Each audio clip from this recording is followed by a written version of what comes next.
नमस्कार. बुरंबा या माझ्या यूट्यूब चॅनलवरती आपलं खूप खूप स्वागत आहे. गुढीपाडवा म्हणजे नववर्षाची सुरुवात. त्यावेळेला साधारण मी घरातले सगळे वर्षभर लागतील असे मसाले तयार करत असते. वेगवेगळ्या प्रकारचे मसाले आपल्याला वर्षभर लागतात ते करते मी. आज त्याच प्रकारांमधला एक मसाला मी दाखवणार आहे. तो मसाला आहे लोणच्याचा मसाला.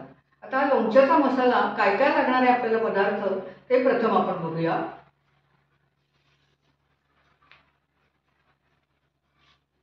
त्याला लागणार आहे लाल तिखट. इथे मी कुमठी तिखट घेतलंय. हे तिखट असतं, मध्यम तिखट असतं. आपल्याला पाहिजे त्या प्रमाणात आणि पाहिजे त्या प्रमाणात तिखट जास्त कमी करू शकता. हे 80 ग्रॅम आहे. हे हळद 60 ग्रॅम आहे. मीठ आहे ते 200 ग्रॅम आहे. नंतर हा राईचा डाळ ती आहे 100 ग्रॅम. हे मेथीची डाळ आहे, ती बाजारात मिळते, ती 50 ग्रॅम आहे. हिंग आहे, खडा हिंग असतो तो, असा बाजारात मिळतो. पावडर हिंग नाही, खडा हिंग. तो खडा हिंग 2 ग्रॅम.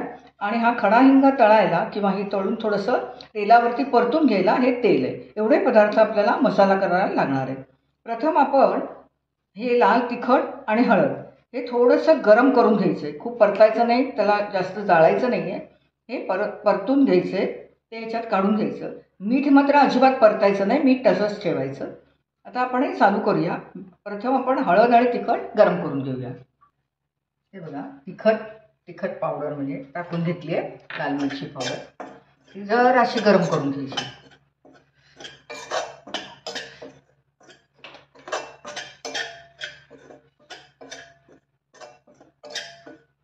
बस झाली.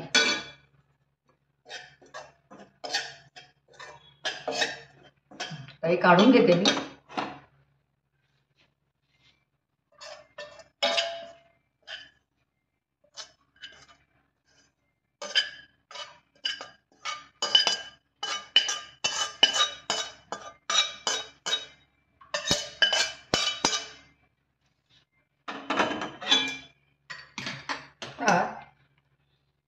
ह्याच्यात हळद घालते.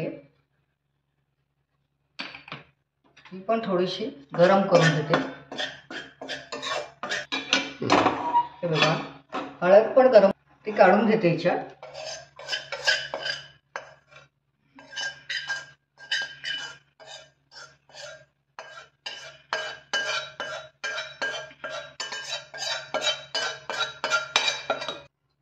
एकदा तेल टाकलंय थोडंसं.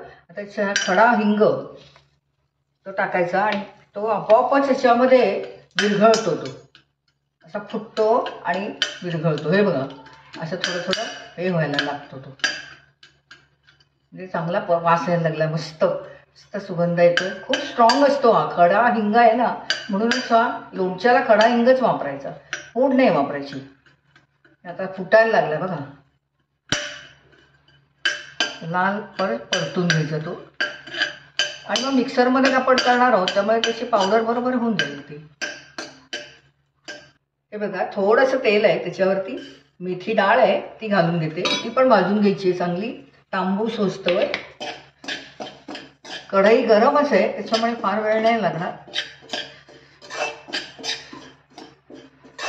मेथी मी तळून घेतली, भाजून घेतली, ही मिक्सरमध्ये टाकली.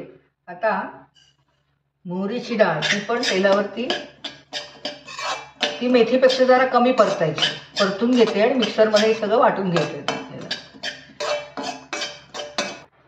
बघा, मोहरीची डाळ मी परतून घेतली आहे चांगली, तर ती पण मिक्सरमध्ये टाकायची आहे. हे बघा, मगाशी मेथीची डाळ, मोहरीची डाळ आणि हिंग परतून घेतलं होतं, ते थंड केलंय. आता हे मिक्सरमध्ये तळून घेते.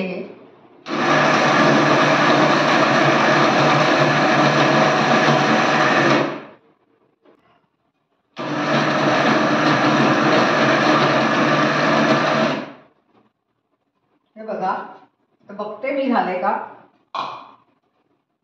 हा, छान भरड झालंय, दळलं गेलंय. आता हे सगळं दळलेलं आपण मेथीची डाळ, मोहरीची डाळ आणि हिंग हे परतून दळून घेतलं होतं. आता ह्याच्यामध्ये आपण टाकलेलं आहे तिखट, लाल तिखट, हळद आणि मीठ. यासाठी हे सगळं मिक्स करायचं.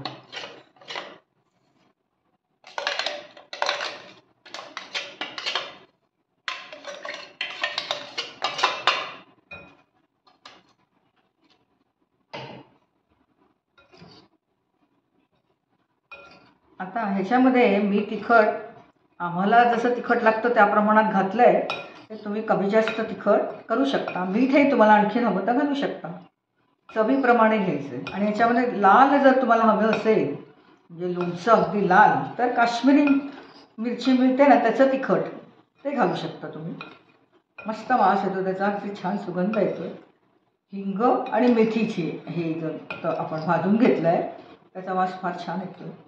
आता मस्त मिक्स झालं आहे. आता हा लोणच्याचा मसाला झाला आहे तयार. आता हा लोणच्याचा मसाला काचेच्या स्वच्छ धुतलेल्या बरणीमध्ये कोरडी करून घ्यायची बरणी आणि भरून घ्यायचा घट्ट झाकणाच्या बरणीमध्ये आणि तो फ्रीजमध्ये ठेवून द्यायचा. आणि आपल्याला जेव्हा लोणचं करायचं असेल तेव्हा तो वापरायचा. हे बघा लोणच्याचा मसाला तयार आहे. हा काचेच्या बरणीत भरूनही झाला आहे. आता ही काचेची बरणी घट्ट लावून फ्रीजमध्ये तुम्ही साठवू शकता मसाला. हा मसाला 500 ग्रॅम झालेला आहे. 1 किलो जर राजापुरी कैऱ्या तुम्ही घेतल्या तर 1 किलोला 250 ग्रॅम मसाला भरपूर होतो. आपल्याला जर खार जास्त हवा असेल तर जास्त मसाला टाकायचा. बाकी बरोबर 250 ग्रॅममध्ये होतो 1 किलो कैरीचा. आता हा मसाला तुम्ही इतरही लोणच्यामध्ये वापरू शकता.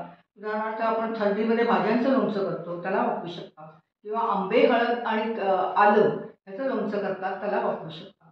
इतरही वस्तूंमध्ये वरती आपण चाट मसाला टाकतो ना तसा आपण टाकू शकता. आपण तांदूळाची उकड करतो. ती उकड गरम गरम केली, गरम गरम वाढली, त्याच्यावर साजूक तूप आणि हा मसाला जर आपण हाताने पसरून टाकला तोही फार चविष्ट लागतो. अशा वेगवेगळ्या प्रकारे तुम्ही हा मसाल्याचा उपयोग करू शकता. तर हा मसाला कसा काय केला आहे हा तुम्ही नीट बघितलाच असेल. तुम्हाला आवडला तर लाईक करा, शेअर करा आणि माझ्या चॅनलला सबस्क्राईब करा आणि असंच मला फॉलो करत राहा. धन्यवाद.